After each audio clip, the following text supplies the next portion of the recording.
ఆంధ్రప్రదేశ్‌లో రేషన్ కార్డులు ఉన్నవారికి ముఖ్యమైన గమనిక. రేషన్ కార్డులు ఈవైసీ చేయించుకునేందుకు గడువు మరో 5 రోజుల్లో ముగుస్తుంది.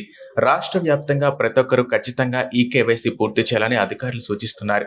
రేషన్ కార్డు ద్వారా సంక్షేమ పథకాలతో పాటు ఎన్నో ప్రయోజనాలు ఉన్నాయని, ప్రతి ఒక్కరూ ఈకేవైసీ ప్రక్రియ పూర్తి చేయాలని కోరుతున్నారు. రేషన్ కార్డుల ఈకేవైసీ గడువుని ఈ నెల 30తో ముగుస్తుంది. ఇప్పటి వరకు 95% నుండి 98% వరకు రేషన్ కార్డులు ఉన్నవారు ఈకేవైసీ చేయించుకున్నారు.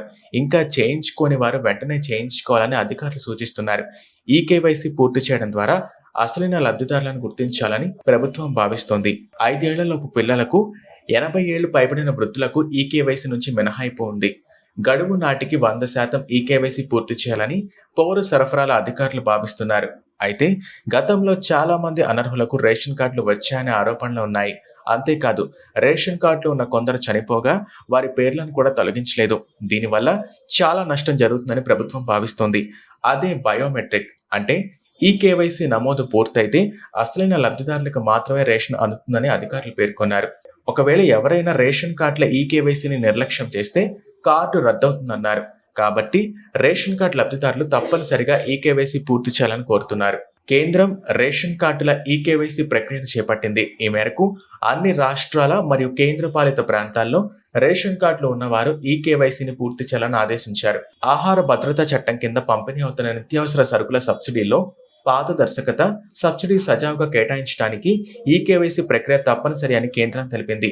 అంతేకాదు, దేశంలోనే ఆంధ్రప్రదేశ్లో అత్యధికంగా ఈకేవైసీలను పూర్తి చేసిన రాష్ట్రంగా ఉందని పౌర సరఫరాల శాఖ మంత్రి నాదెండ్ల మనోహర్ తెలిపారు. 100% పూర్తి చేసేందుకు ప్రయత్నిస్తున్నారు. అయితే రాష్ట్ర వ్యాప్తంగా ఉన్న 29,796 చౌకధరల దుకాణాల ద్వారా 1,46,21,232 మంది రేషన్ కార్డు లబ్ధిదారులకు సరుకులు పంపిణీ చేసిన సంగతి తెలిసిందే. ఇందులో 65 ఏళ్లకు పైబడిన వృద్ధులు, దివ్యాంగుల కోసం ప్రత్యేకంగా ఇంటి వద్దకే సరుకులు అందించే సేవను అందుబాటులోకి తీసుకొచ్చారు. 5 రోజుల ముందుగానే ప్రతి నెల 26వ తేదీ నుంచి 30వ తేదీలోపు వృద్ధులకు మరియు దివ్యాంగులకు ఇంటి వద్దకే సరుకులు అందజేస్తున్నారు. గిరిజన మరియు ఏజెన్సీ ప్రాంతాలు, అలానే కొండపైన ఉన్న ప్రజలకు కూడా, అంటే రేషన్ దుకాణాలకు దూరంగా ఉన్న ప్రజలకు సరుకులు అందించే విషయంలో డీలర్లు చొరవ చూపుతున్నారు.